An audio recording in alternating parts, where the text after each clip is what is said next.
Listen, ladies and gentlemen, in order to make real change, you have to set up your environment for success. Now, we just walked in from the gym. We just finished a cool little core session. We didn't actually do any mobility like we planned on it, but anyways, core session, sauna, a little bit of reading in the sauna, and we just came home. We've literally been in the house for 20 seconds, and immediately Milad pulled his prepped food out of the refrigerator, put it directly in the microwave, and has food ready. We've literally been home for approximately 120 seconds. Now, I'm not saying you're gonna be perfect and you're always gonna have food ready. I'm not saying he's perfect and always has food ready. But the idea is, the simpler you can make processes to help you achieve your goals, the better. If you come home and food is not prepped, things aren't ready, you don't have an idea of what you're gonna eat, the likelihood that you eat some bullshit is pretty high. If you come home and you don't have anything in the fridge, I feel like I don't have that much in the fridge, but I know that I have my core tenets, my core components. I have some protein, I have some carbohydrates, and I have some blueberries for some fruits, okay? So I have my basic options, and guess what? I'm gonna make some rice. It's simple, got a little 3-minute rice you warm up. My ground beef is gonna take like 6 minutes to season and 6 minutes to cook, and put that on top of my rice, have a bowl of blueberries for some solid antioxidants, and we're done cooking in less than 15-20 minutes with some good food, some good post gym protein, just like that. Now, again, I'm not saying it's always like that, but I am saying that if you make it always like that, your life is going to be much more convenient, and the likelihood that you achieve your health and fitness goals, especially from a nutritional perspective, increases drastically. So I'm taking the trash out right now, and this was the first thought that came to mind because we literally just walked in the crib, and so just felt like I needed to touch on it. Outside of that, one thing that Milad said while I was reading in the sauna was, hey, do you have any book reading goals for the year, right? And I was like, you know what? That might be a great idea, because I always tell myself I need to read more, and then I don't. Pause. So having a reading goal, being that I have so many books that I could either reread or start reading, is something I plan on doing in 2025. And the other day, we had a girl that we met who literally put together a spreadsheet presentation about books that she read in 2024. Yeah, just locked myself out in 2024. And during that reading wrap, she broke it up into categories, she broke it up into genres, her favorite books, and I thought it was such a unique idea to kind of encourage yourself to build new habits. And what I mean by that is making shit fun. Making shit fun. Instead of activities that are typically boring, being consistently boring, taking the activity that's perceived as boring and adding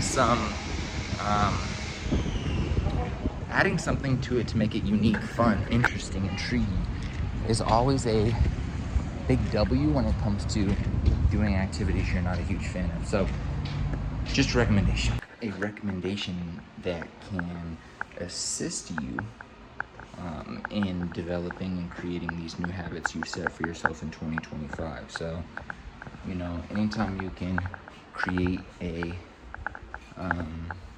what do they call it, a mental framework that can assist you with the process of adopting new habits, then you should probably take it, try it, and if it works, run with it, right? So that's that. Now, on the topic of nutrition in 2025, I think too many people complicate the process. For anybody out there who is currently, free of any major hormonal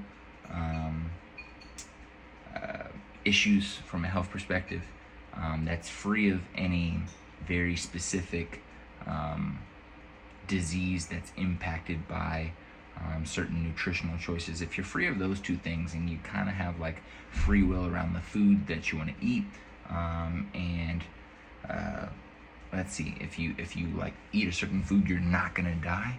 Basically, I'm trying to say for most people in the world, it's overcomplicated. The food world is overcomplicated. A simple way to think about it that's gonna get you the majority of the things that you need, especially from just a standard physical health perspective. Now, if you want to level up above standard, you want to be elite, you want to be a top performer, you want to be the healthiest 54-year-old on earth, then that's a different story. But to cover your baselines, you want to think about these three categories that you've heard over and over and over again, but it's really just the simplest way to think about it, and it is carbohydrates, fats, and proteins. Now, we're not going to dive into the major benefits from a health perspective of fats, carbohydrates, and proteins, but we'll touch on super high level, super, up here, just make a general statement that's primarily true, or mostly true, is fats are great sources of, how do I want to think about this? Getting fats into your diet, getting healthy fats into your diet are going to help you increase the amount of healthy fats that support brain function, and inflammation in the body, that reduce inflammation. So think about fats from that perspective. If you want better brain function, if you want a reduction in inflammation, if you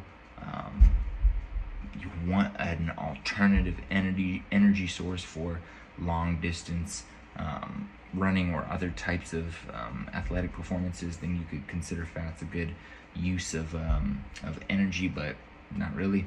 When we talk about carbohydrates, we got to think about glycogen. Glycogen is energy, right? It is our energy stores. If we go throughout the day, we hustle hard, we work really hard, both manually and mentally and physically, in and out of the gym, in and out of work, and it comes to the end of the day and we have not had any carbohydrates to replenish our energy stores, we're gonna feel like shit, we're gonna operate and perform like shit. So think about carbohydrates as your primary source of energy. And then when we think about proteins, we want to think about muscle repairing, muscle recovery.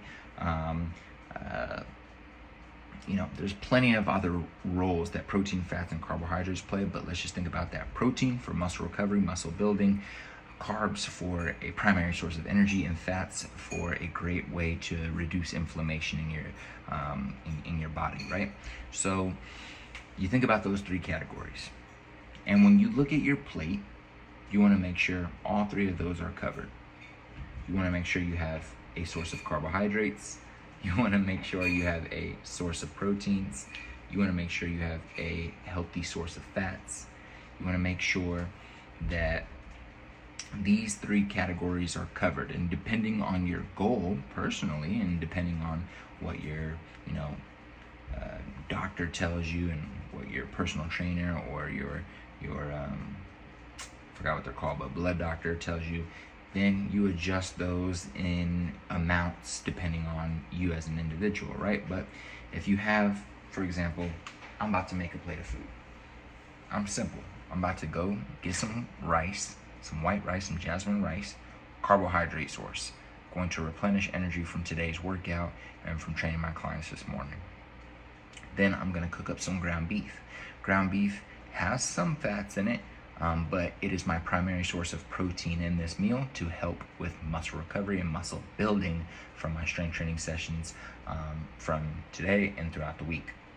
Then I'm going to have some vegetables, which are carbs, a little bit of fats, and just a great source of micronutrients. And I'm gonna have some blueberries, which again, a little bit of carbohydrates, but really just a great source of micronutrients to assist with brain function, to assist with fighting disease in terms of it being a strong antioxidant. So you got your basics covered. So when you think about a meal, what's my one source of carbohydrates?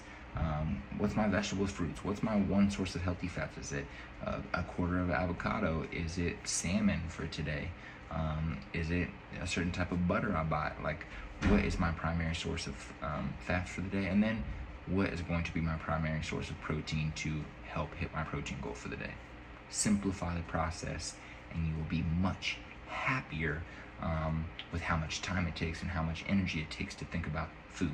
Go to the grocery store, get 1 to 2, maybe 3 healthy sources of carbohydrates, or what you can manage well, that's not ultra processed, and that your kids eat, right? So it might be rice, it might be some like low carb tortillas or some shit like that. It might be sweet potatoes. Let's just say you buy those 3 things.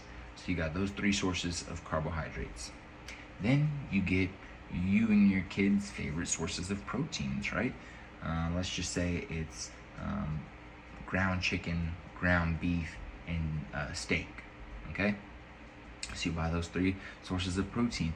And then what vegetables your kids like? Okay, they like broccoli, they like bell peppers, and that's all they like. And then they like blueberries, and they like mango. So you got your fruits, you got your vegetables, you got your carbohydrates, you got your proteins, and then I don't know if I mentioned it, but yeah, like your fats. Do you want some salmon? Do you want some avocado? I would say those are 2 great sources of fats. Now you select one thing from each of those categories and put it on your plate. Come up with an idea, add the seasonings that you like, get some 0-calorie sauces, add those in there, and you're gonna be straight. Just keep shit simple is really what I'm begging you to do. Anyways, we're going to pause this video so I can go make my food, and I'll be back to finish this conversation with you guys a little bit later. In 2025, if you want to be successful, if you want to actually achieve your dreams and goals, you must be optimistic. And what I mean by that is you must believe that it's actually possible to achieve the destination you're trying to get to. If you don't believe that it's going to happen, it's going to make it mighty challenging to actually execute consistently enough, have the tenacity to work hard enough to achieve and sustain the success you're working towards. You need to actually believe it's possible in order to actually enjoy the journey. And in order to continue and work through the journey, even through the challenges and the depression, the sadness, and the losses, you need to find some sort of joy in the daily activities, that the daily habits, the daily routines you're going through, that you believe are going to help you get to your end goal. And you need to believe that the end goal is actually achievable through optimism. A lot of people believe that optimism is like another term for delusion. They believe that people who are extremely optimistic don't look at the world realistically, because they have this feeling that most things come to a bad end, or that most people are bad, or that most opportunities won't come to somebody who looks like them. I think this mindset will ruin you. I think it will ruin your life. I think it will ruin your year. I think it'll ruin the growth of your children, the growth of those that hang out around you. I think it will poison not only your mind and your ability to become successful and achieve what you want to do, but I believe it'll poison those around you as well, who have dreams and aspirations. But anytime they're in the presence of you, the energy that they receive is pessimistic. It is, I don't know if downtrodden is the right word. It is just pessimistic. It is, I don't believe, it's not possible, it can't be done. Things like this don't happen for people like us. These words, this language, this mindset, it will poison you. It will poison you and those around you. So I would highly encourage everyone in the year 2025 to focus on adopting the characteristic, the tool, the personality trait of optimism.